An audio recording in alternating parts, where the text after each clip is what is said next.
Does your wall look like this yet? Probably not, but that's okay. Guess what? We're here. We're at the last month of this beautiful Welcome Home project, and Happy New Year. This video was kind of supposed to be towards the end of the year, but I think maybe you weren't waiting on Christmas Eve to finish this quilt, so we thought we'd just give you a little time to get back to normal life and maybe with the hopes and dreams of finishing up this quilt, no matter where you are in the process. We've reached the final month, and that means we only have 2 fabrics left. So guess which fabrics we're going to use this month? These guys. So month 5 just has us cutting this kind of narrow border from the length of the little patras print in the wedding colorway. And those are some nice long strips, but it's really easy to center that 2.5 inches just on that center of the flowers. So that's a really pretty easy guide. And then the other 2.5 strips are actually just for your binding. So that is going to be cut from the Breeze colorway of Chicago. And you do have a big luxurious piece of this little patras print left over after you cut your strips, but I have the best leftovers project for you. I can't wait to show you that in the next video. So that's pretty straightforward, but how about we just cut to the chase and have an up close and personal look at the process of creating the mitered inner borders, okay? And that's these guys. So after you have done your scallops, and those are all sewn on, these are ready to go and add to this center block. The center block, before you start assembling these borders to it, I want you to double check and make sure that it's measuring 22.5 inches square. Now, if it's just a tiny bit under 22.5, or you can tug at it just a bit once it's really well pressed and get it to 22.5, you're fine. You might find, I certainly had to, that your edges are kind of like meh, because some of these, like this is all on the bias, right? The centerpiece is cut this way on the length of the fabric. So you might find that your edges wiggled or curved just a little bit. That's completely fine, but now's the time to get those square if you haven't already. And 22.5 inches is our target, okay? So once you've done that, I want you to find the center of all these edges. You can see that, just ignore these borders for now, but you can see that I've got a pin right here. And I found that center, not by measuring 11.25, but I just went ahead and folded this in half and found the center and put a pin. You can put a mark with chalk or whatever you can see easily that you're not going to lose in the process of sewing. Go ahead and mark. I've got a pin to make it easy for you to see, okay? Mark the center of all those edges. And then another thing that you can do is mark, unless you can just eyeball it, I want you to mark 1/4 inch from all edges. So there's a little dot here that you can't see because I've already done the next step of sewing. But you can mark with a dot 1/4 inch away from there, or 1/4 inch and 1/4 inch away from there. So it's just a sort of like inner little dot. Most of us can eyeball that. Some machines have a 1/4 inch mark this way, not just your seam allowance, but have them going this way as well. So that when you set the fabric there, the needle will be dropping 1/4 inch in from that edge that you set the fabric against, okay? So let me get the booklet out of the way for a second. There are really good instructions here of the process of adding the borders on. You're essentially putting right sides together on the edge of each square, stopping at 1/4 inch and doing the same on the next perpendicular edge. But I just want to show it to you in fabric instead of just in the booklet. So it doesn't matter which one you put on first, but keep in mind that when you do a corner, right, this one mitered corner, that's going to be 2 different background colors, right? So the top and bottom one are the same, the left and the right one are the same. So at any given corner, it's going to be the 2 opposite colors. So what I did first was mark the center of this, but then I also want you to find the center of your border. Now, if you fold that big long border in half and find the center point, and it's, say, over here, it's not in the center of this design, as long as it's not off by much, I'm going to encourage you to put your halfway mark with your pen or your chalk mark, whatever it is, at the center of this design, because don't forget that we've got 7 scallops we really want that center scallop to be the center of this edge, okay? So that's kind of the most important feature of finding the center of the scalloped border. So once you have your two centers, you're going to sew with a 1/4 inch seam allowance, right sides together all the way across here. I think it's actually easier to sew from this side because you can see the edge of your center block, and I don't want you to start sewing until you're at that little 1/4 inch mark, okay? So you're gonna start sewing there, continue all the way across, and stop sewing at the 1/4 inch mark over here. Now that's a little hard to see because I've gone on and done this one too. So once you're done with that, press the seam allowances in, or you don't have to press yet, you can wait if you want, but you're gonna be sewing the next one on just the same. After you found your center matched with center, hopefully that's in the center of your design there, you're also gonna be sewing this one on, but you're gonna stop. You can kind of see that I started this next line a 1/4 inch away from that edge.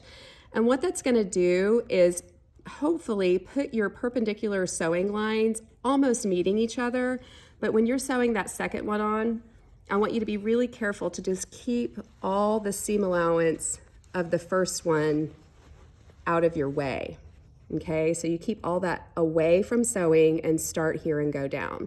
That's why I think you don't necessarily have to press this in yet, because that'll just kind of put it in your way. So hopefully that's clear that you've sewn the borders on center against center. And yes, you absolutely do have these big flapping ends. It's supposed to be longer. The scallops are supposed to be longer, and there's a reason for that. So the big mystery in this entire mitered border situation is once you have those 1/4 inch lines sewn on two corner borders, you are going to fold this whole piece at an angle across the center block, okay? And when you do that, it's gonna be aligning these two borders on top of each other, right? Do you wanna see it again? Let's see it again, okay? The fold is gonna be at an angle.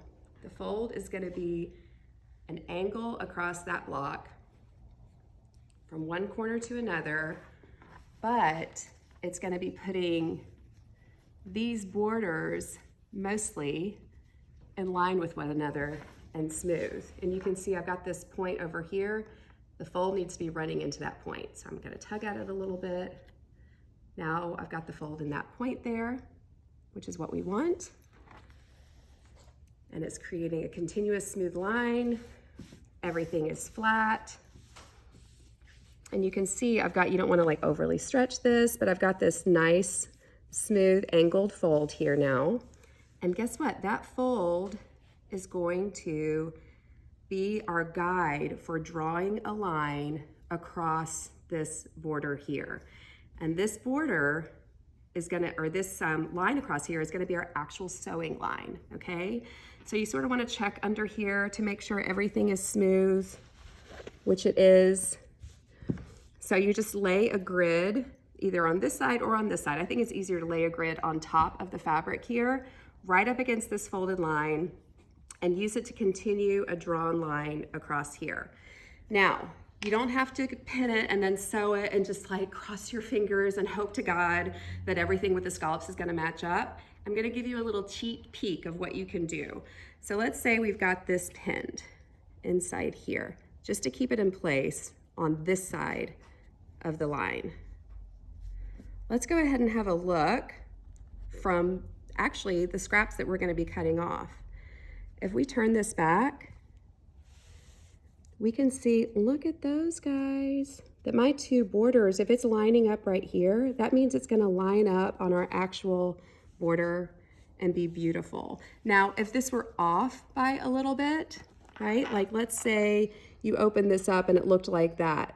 I say go ahead and cheat and scooch it, as long as it's not off by too much, scooch it to where it is in line, okay? So just so that you believe that this is real and not imaginary, I'm gonna sew for you.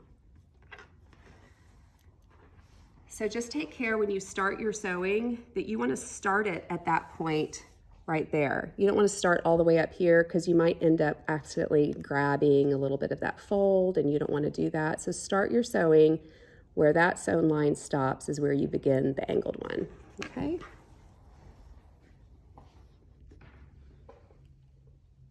Here we go, serious sewing face.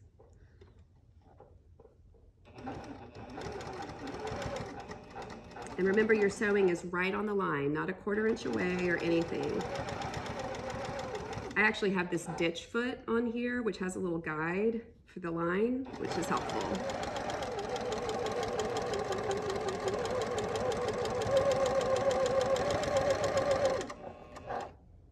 You are sewing on a bias angle, so be sure not to be pulling the fabric and overly stretching it. You're kind of pushing just a little bit.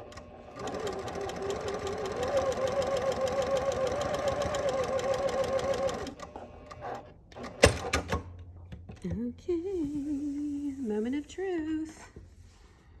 All right, let's open this guy up and see how we did.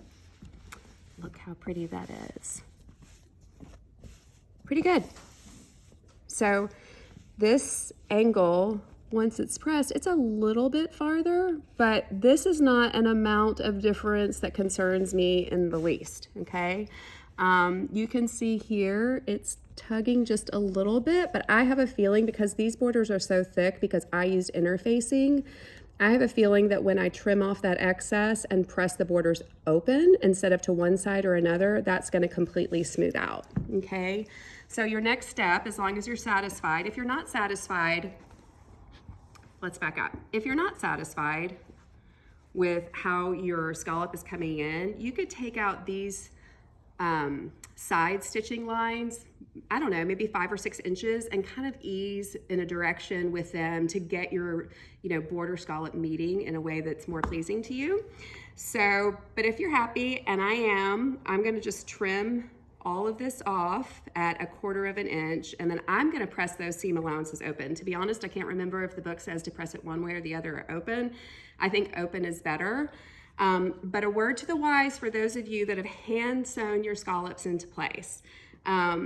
We all have a natural fear of cutting through hand sewing, and that is a very good instinct. If you have hand sewing here instead of fusible and machine sewing, I actually would cut outside. So instead of whacking this off through here and cutting off a line of hand sewing that might be passing through here, I would start your cutting here and then go up, and just go ahead and let that excess happen in there. If it really bothers you, you can cut out more away, and you can just kind of have this, kind of stray little tail inside, but just know that that tail is protecting your hand sewn line that you don't want to unravel, okay? So that's the only difference.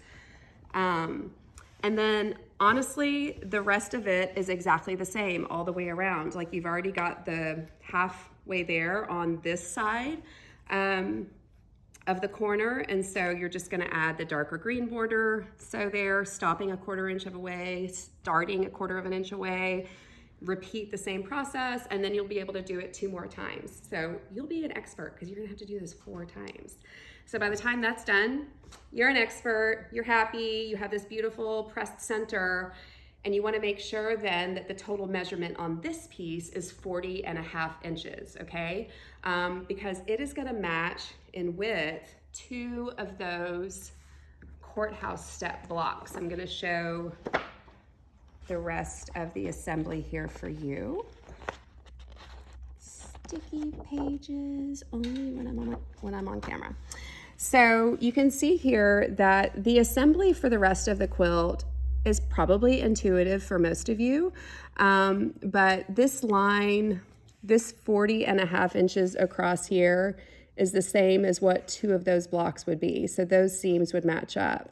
But before you assemble all 4 of those blocks onto here, you're going to be putting the other scallop borders onto here. So you'll be attaching these side borders with that Perth fabric. You'll be attaching these other little inner New York borders, and then you'll have this whole center all the way across, courthouse step quartet goes in, and then this quartet goes in, and then you can border all of it with those little patra strips that we cut this month. And then really the rest of it is just quilting, layering with your batting and your backing, and quilting it as desired, and binding it, and you're done. So I have a little favor to ask of you, but I'm gonna pay you for it. So as you know, because I talk about it every time I get on these monthly videos, I absolutely love doing these quilt clubs. And of course we have one planned for 2023, but I would love some feedback from you on what about the Welcome Home quilt did you absolutely love? Like, what did you love about the process of doing it? Even if you're just 1 month into the process, or even if you've got that kit stacked and waiting to go, but you come have a visit with me every month and you're just not there yet, what do you love about this? I want you to leave a comment for me on this little private Facebook group, what you loved about it, or what you found challenging, but you learned something new that you're really grateful for, or what you absolutely hated about it and you want to roll my yard now with toilet paper. But I would love your feedback as we look towards hosting a new club for 2023, which is my Brave Club. I would love your feedback on how this interaction on Facebook went with you, and I'm going to read all those comments over the next few weeks and choose a comment at random to send you some Welcome Home threads. Did you know I had Welcome Home threads with Aurifil? So we have these beautiful threads. There's a set of 5 50 weight and a set of 5 12 weight. So beautiful for hand quilting, beautiful for sewing or applique, pretty little boxes that match the quilt. And then we also have this gorgeous set of solids that I chose from the Free Spirit Solids library that look really beautiful with the entire Welcome Home collection. I'm gonna pick a comment and send you this beautiful little package. So Happy New Year. Thank you so much for joining me in all of 2022 and a little tiny bit of 2023. As always, we're happy to answer any questions that you might have as you finish. I've seen lots of beautiful finishes out there, and be on the lookout for the next video because I'm going to show you some really gorgeous things to do with all these fantastic scraps that you have left from the Welcome Home Club. Bye-bye. Happy sewing.